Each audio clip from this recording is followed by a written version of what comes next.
دفعہ ایئرپورٹ پہ خاتون نے پوچھا کہ بھئی ہمارے شوہر جو ہیں وہ ایک سال کے لیے ملک سے باہر رہتے ہیں، تو ہمارے لیے یہ تو نیچرل ہے نا، وہ کہتے ہیں ہمیں پھر برائی کے خیالات آنا شروع ہوتے ہیں.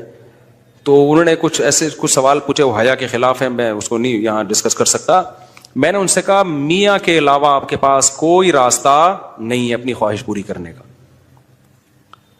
تو وہ کہنے لگے پھر ہم کیا کریں، میاں بھی مجبور ہے. وہ کہہ رہے میں کیسے، اور اپنے ساتھ رکھ نہیں سکتا میاں، کیونکہ جو ہے وہ اس کے پاس اتنی تنخواہ نہیں ہے کہ بیوی کو رکھ سکے. تو چند کیس ایسے ہوتے ہیں. اصولی طور پر تو میاں کو چاہیے اللہ پہ توکل کرے، غریب بھی ہے نا اپنے ساتھ اپنی بیوی کو رکھے.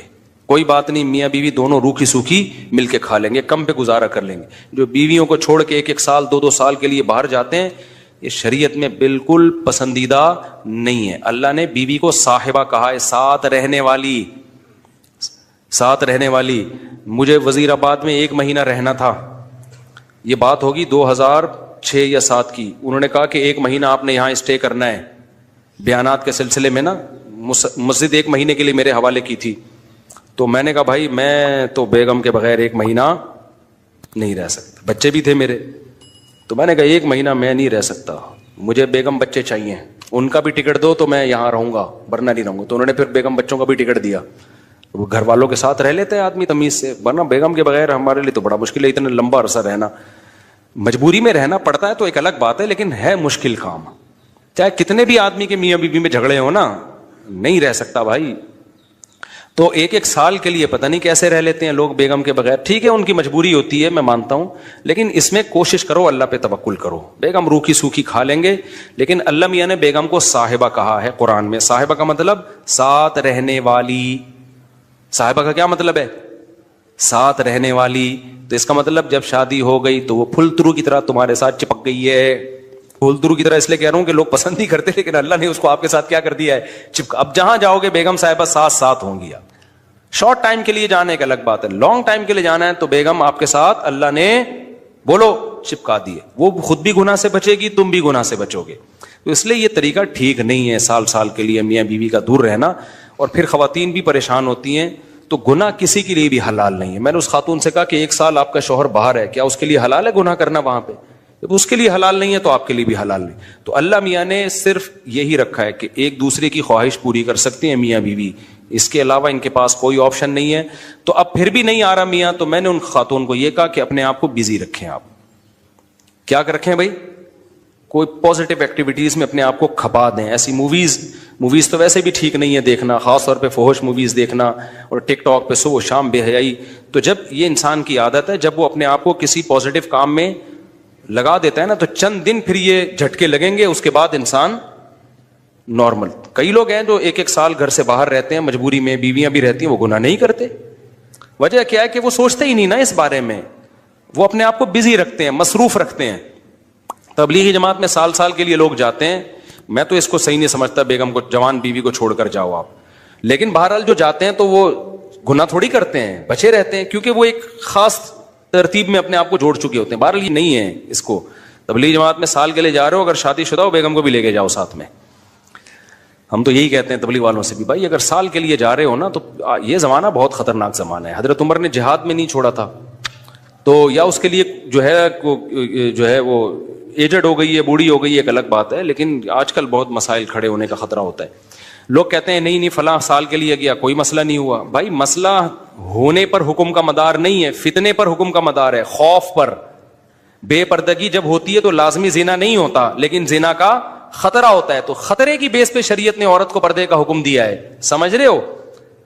تو آپ اپنی بیگم کو 1 سال کے لیے، جوان بیوی ہے، اس کو چھوڑ کے چلے گئے، تو ضروری نہیں کہ وہ برائی میں لگے، لیکن برائی کا خطرہ ہے نا.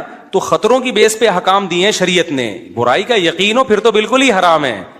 تو خطرے کی بیس ہے، خطرہ اس بات کا. اس لیے اتنا لمبا بیگم کو چھوڑ کے جانا ٹھیک. اور میں آپ سے بتاتا ہوں، دیکھو جس کو بیوی کے حقوق دینے ہو نا، اپنی بیٹی کو سامنے رکھ کے سوچ لے.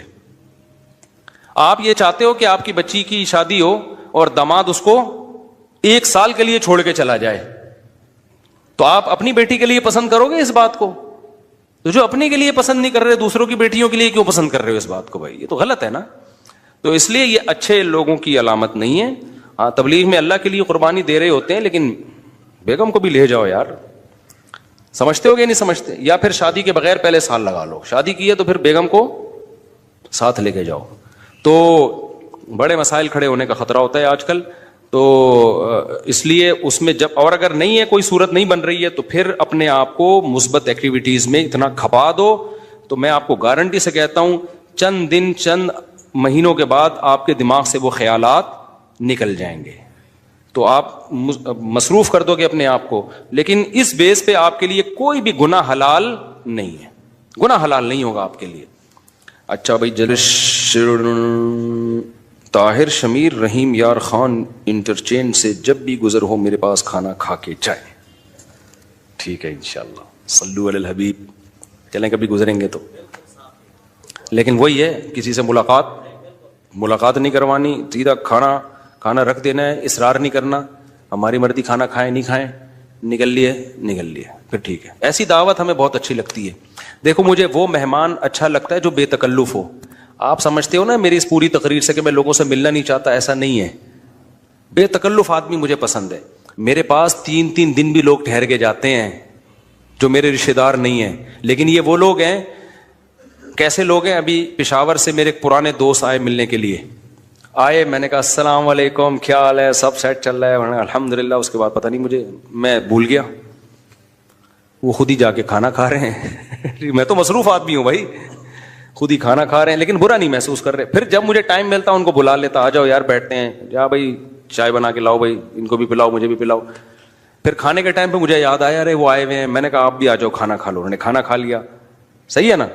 پھر بھول گیا میں کہاں گئے, پتہ نہیں کہاں گئے. پھر اگلے دن مجھے یاد آیا اڑے بندہ آیا ہوا ہے بھائی, لیکن وہ ناراض نہیں ہو رہا. پھر میں آیا, جب میں فارغ ہوا میں نے کہا آ جاؤ یار, میں نے فلاں جگہ جانا ہے بیان کے لیے, آپ بھی میرے ساتھ ہی گاڑی میں آ جاؤ. اپنے ساتھ گاڑی میں بٹھایا, لے گئے ان کو, بیان کیا, گھمائے, پھر آیا اپنے ساتھ ہی واپس لے. پھر بھول گیا میں, پتہ نہیں بندہ گیا کہاں پہ. تو وہ ناراض نہیں ہوئے. 3 دن اسی طرح ہم نے ہنسی خوشی گزارے. اس کے بعد وہ نکل لیے. انہوں نے کہا میں پشاور پہنچ چکا ہوں. میں نے کہا یار کوئی میری طرف سے کوتاہی ہو گئی, معاف کر دینا. کہہ رہے کہنا تو یہ چاہیے تھا, بدتمیزی کی انتہا کر دیا آپ نے. لیکن وہ خوش تھا. تو ایسے بندے 100 دفعہ ہیں. میں نے تو ایک کمرہ اسپیشل مہمانوں کے لیے بنایا ہوا ہے, واش روم کے ساتھ, کہ مہمان آئیں اسٹے کریں یہاں پہ. لیکن وہ مہمان جو تکلف والا نہ ہو کہ جی پوچھا نہیں مجھے ناشتے میں مفتی صاحب نے, بھائی ہماری بہت ٹینشن ہے, ابھی یہ تجھے پوچھیں گے تو ہم تو گھر والوں کو کون پوچھے گا.